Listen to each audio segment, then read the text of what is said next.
What's good, fight family? Welcome back to the channel. So tonight we're going to be watching UFC 303. I'm actually going to be hopping on Bad MMA Math's live stream. You guys need to go check him out. I'm going to put a link in the description.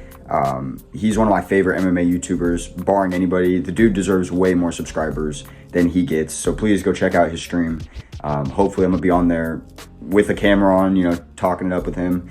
But even if not, I'll for sure be in the live chat pretty much all day. I'm just going to have the stream rolling on my laptop while I'm watching the card. But yeah, without further ado, let's just get straight into the card. Also, I'll put on screen real quick my record as of right now. I forgot to do that last week. It's not looking too great. I'm becoming Chael Sonnen for main event picks. I'm on a 3-fight losing streak. At this point, just bet against me for whatever I say in the main event. And then before we get into the card, I'm going to be candid with you guys. I've been talking to somebody, this girl, for like 7 months now, and things were pretty serious, and today it just cut off. And I'm a little shaken up. Like, I'm a little taken aback, you know? I feel like I was put through the fucking ringer with this person, and I cared a lot about them, and yeah, I'm trying to have it not fuck up my whole day.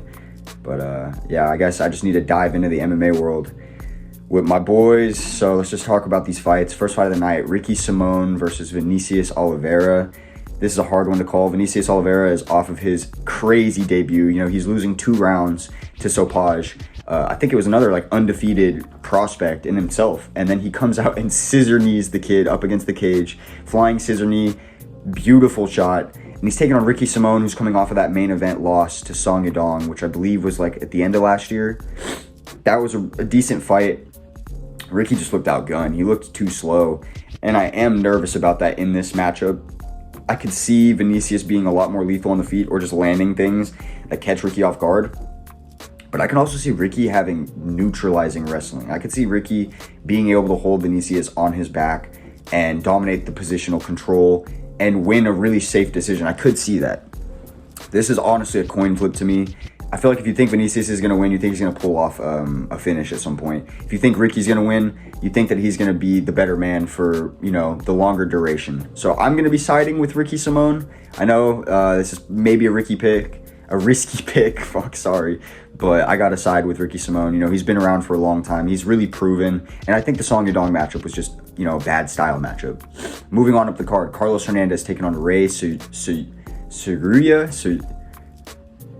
I'm not even gonna try to pronounce things today, guys. Like I'm at my limits. But Carlos Hernandez is a plus 300 underdog, and he's taking on basically a grappling heavy prospect who's very green on the feet. I think Ray is very green on the feet, even more green than Tatsuro was when Tatsuro fought Carlos Hernandez. Carlos Hernandez is better on the feet. He has better cardio from what I've seen. Obviously, he's not the better offensive grappler, and he might not even be the better scrambler or whatnot. But I do think this is the underdog of the card that you should go for. If you're going to try to pick an underdog, he's sizable underdog money, and I don't think it fits. Like, I think we're putting a little bit too much into this 9-0 kid, and he might get fraud checked. Look, there's a good chance he comes out here and he's able to just hold Carlos down. I doubt he finishes Carlos. But I just think Carlos has been against the better undefeated grappling prospect, and he didn't get washed out too badly. He definitely lost against Tatsuro Taira, but it's going to be a different style of a match. I think Carlos Hernandez, after like maybe a rough first round, is going to start to really pick up steam and is going to win based on damage. Now, I am also banking on the judges getting this one right because I think it's going to be a close fight, but I am going to be siding with Carlos Hernandez getting this one done. I could see a split. I could see unanimous. I would just put on Carlos, honestly. If you are a betting man and you want to take a risk tonight, take that risk on him. It's not a bad one. Moving on up the card, Andrei Arlovski taking on Martin Buday. Martin Buday got knocked out by Shamil Gaziev, who got fraud checked like not that long ago. So it's hard to want to side with him. But at the same time, how am I going to trust Andrei Arlovski with his 23 losses and his old ass age? I actually think Andre is the better of the two fighters. And if he was even 5 years younger, I'm picking Andre all day by decision. But, you know, he's chinny, he's old, he's slower, which is crazy to be slower than Martin Buday. I'm going to have to side with Martin Buday. I think this is just a safe one. This is a parlay fluffer for sure. I would side with Martin Buday. If you want to add some legs to a parlay, put him on there. Moving on up the card, the end of the prelims, or at least the early prelims, Michelle Waterson-Gomez taking on Jillian Robertson. On the feet, Michelle Waterson-Gomez washes Jillian Robertson. She will make her look like she doesn't even know what she's doing out there. On the ground, Jillian Robertson, I think, will be a bully. And I think it's a lot easier to dictate the fight, where the fight goes, when you're the one that is the grappler, when you have the way to bring it to, you know, a different level, different waters. So I am going to side with Julian Robertson. I think she's going to be able to withstand whatever Waterson gives her on the feet. You know, Waterson's getting older. I don't even think she has that same, like, want to whoop ass that she maybe used to. Julian Robertson, on the other hand, I think she does have that want. And she's a redheaded girl, so I'm going to just trust her in general over, you know, the spicy, sexy-ass Michelle Waterson-Gomez. Michelle Waterson-Gomez is top 5 baddest females in the sport, though. Got to give her that respect. Moving on up the card, Peyton Talbot taking on Giannis Gamori. Giannis Gamori just isn't impressive. Like, he has a solid record, but these French guys, bro, like, only one I've seen that really impresses me aside from Cyril Gahn is probably William Gomi, and like that's it for French guys. Y'all cannot fight for some reason at me, bro. I don't care. I'll fight any French guy off, no training. But Giannis Gamori, yeah, no, he just doesn't look that solid anywhere. I think that's why he's become such a freakish underdog. Because let's be real, Peyton Talbot opening as like a minus 2,000 and then closing now at like 1,300 or whatever he's at now doesn't make sense, and it shouldn't happen. It's just a way for Vegas to make it so nobody can make money on fucking hyped prospects. They've been doing it for years with the Dagestanis. But, you know, I kind of do agree with it a little bit, because not only is Peyton the explosive, flashy striker that will be able to put Giannis out more times than he can put out Peyton, but on top of that, Giannis just doesn't even look like he has any, like, real threatening weapons. He doesn't seem like a grappler that can just take Peyton down and, like, instantly force a submission or put him into bad positions. Like, I just think he loses everywhere. He's not even as athletic as the kid. If he pulls it off, genuinely solid underdog upset of the year.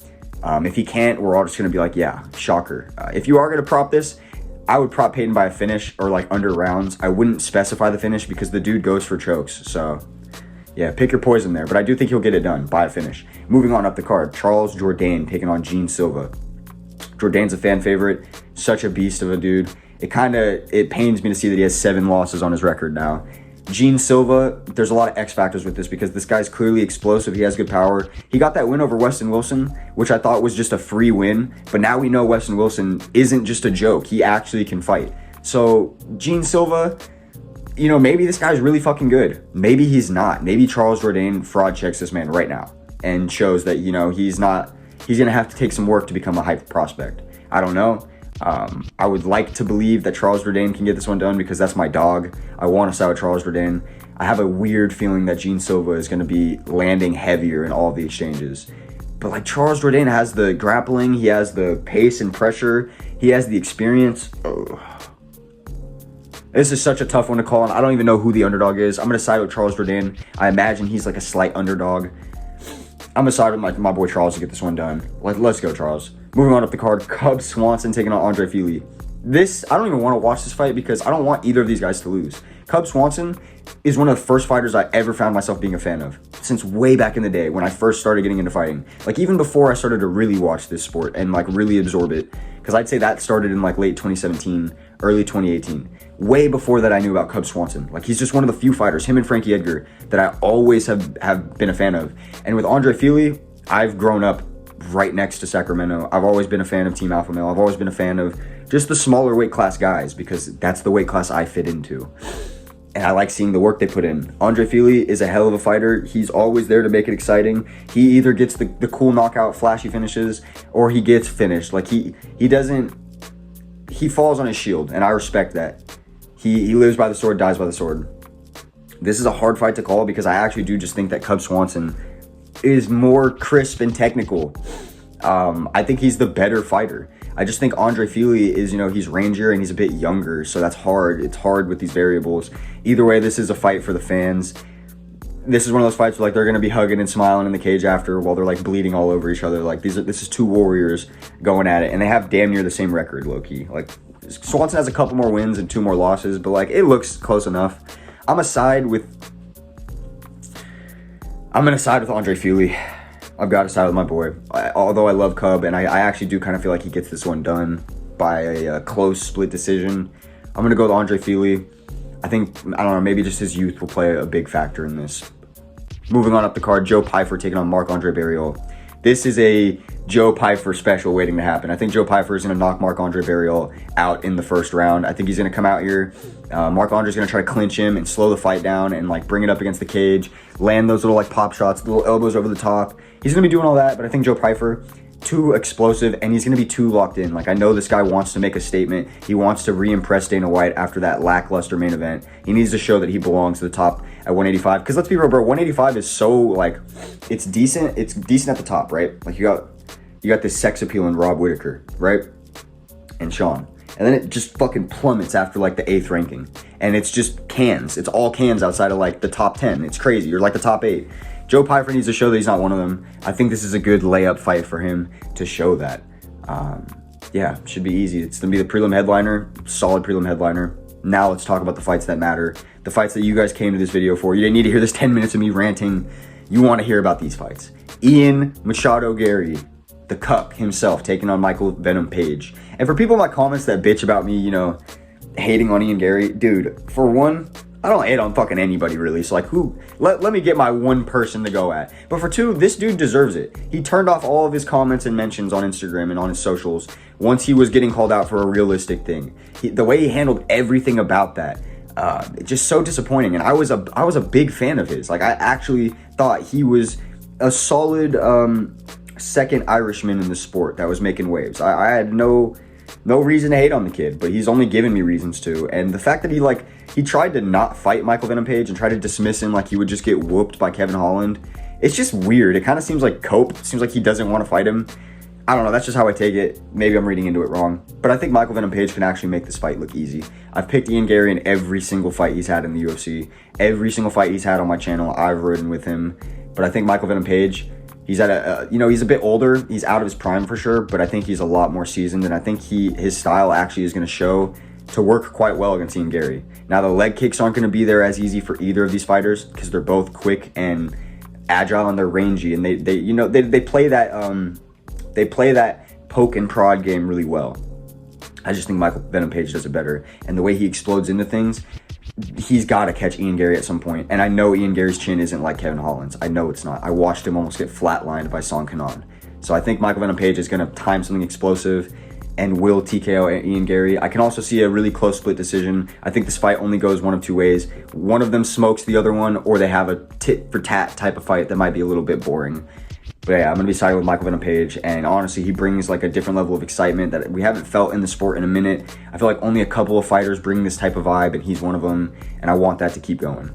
Moving on up the card, Mayra Bueno Silva taking on Macy Chasson. I'm assuming Macy's the underdog. I actually will be siding with Macy. I think she's just the better technical fighter, and after watching Mayra just throw away her title shot, I can never take her as seriously. And it's frustrating because then these are the types of people that come out and get like a quick finish win. Like, watch, she just wraps up a guillotine on Macy or something, like something lame as fuck. I could see it happening, but I do trust Macy Chasson to get this one done. I think that it's going to be a kind of boring fight, but I think she's going to just land better damaging strikes. She needs to, because this is the only time she's been in the limelight in a long ass time. She needs to capitalize. Moving on up the card, Anthony on paper Smith taking on Roman Dolidze. I think Anthony Smith is actually a slight underdog in this too. I'm taking Anthony Smith. I fucking wrongfully picked against him last time. It was one of the only fights I got wrong on that card that he was on, and he upsets the fucking streaking undefeated Brazilian. We're talking about Roman Dolidze, who is a Georgian that looked trash in his last main event. He looked awful. I think Anthony Smith has all the tools to come out here and get this one done. He also has the tools to just lose, like get his leg kicked out in one kick and then like get bombed on the face and then not actually be knocked out, but just fucking like cover up. I could see that too. It's fucking frustrating. Bro, my hair's pissing me off. Everything's pissing me off today, boys. Like, nothing can go right today. Oh, it's so crazy. I just can't get over what's going on in my life. But yeah, fuck. Y'all don't need to hear about all that. I hope Anthony Smith gets this one done. Getting another one right back in the win column, like this could just revitalize his career once again. Like, it's crazy how many times he's able to do that. It's honestly impressive. If you are going to side with Roman, I guess you're going to trust that he, like I said, like kicks Anthony's leg out and like maybe just lands the bombs or something. I don't know. I don't see it happening. Moving on up the card, co-main event, Brian Ortega versus Diego Lopez. This is now a lightweight bout because Brian Ortega couldn't cut weight with his new frame. He was already like building up to lightweight. He asked the UFC. They said, yeah, Diego's fine with it, and cool, we're fine with it. Diego Lopez still looked bigger than Brian Ortega. He still looked bigger on the scales. He still, when they stood up next to each other at the ceremonial weigh-ins and faced off, Diego was kind of towering him a little bit. It's crazy. He reminds me of like a featherweight Chama in that sense. Like he's built so, he looks thin, but he's actually giant. He's explosive as hell. All of his wins in the UFC have come in under a minute and a half.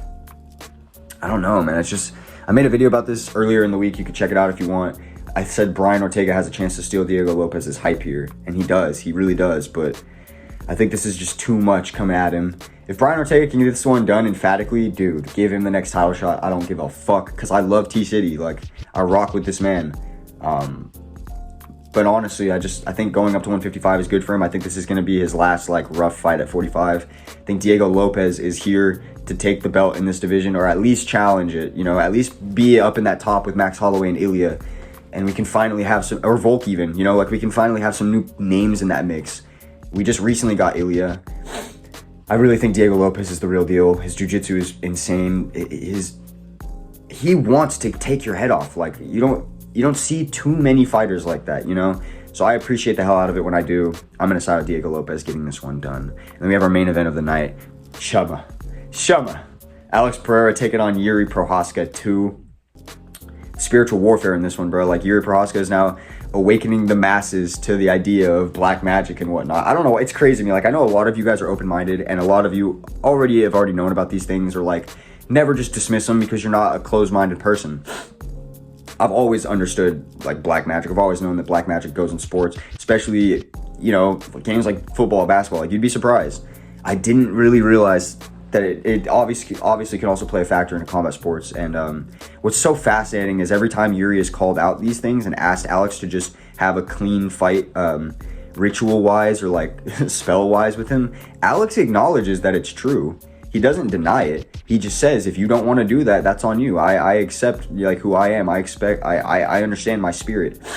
A lot of people are honestly so dense. People in the comments online talking about, oh, it's just Alex's aura. He's scared of Alex's aura. Bro, aura alone is such an annoying fucking brain rot phrase from this year, because it gets overused. Like, but honestly, like, we're talking about real magic right now. Like, we're talking about going into the woods with a fucking shaman and performing rituals. That is what Alex does. Israel Adesanya also spoke about this aura of Alex Perez, this like dark aura, which is interesting. It's interesting that Yuri brings it up and now the whole world is like, whoa, what the fuck? Like, I don't know. It's cool though. We got a magic main event, first one in my lifetime. I've been siding with Alex Pereira this whole time. I want to say Alex Pereira. Something in my gut is telling me that Yuri is the one that's going to win this fight, and it's going to go to a trilogy.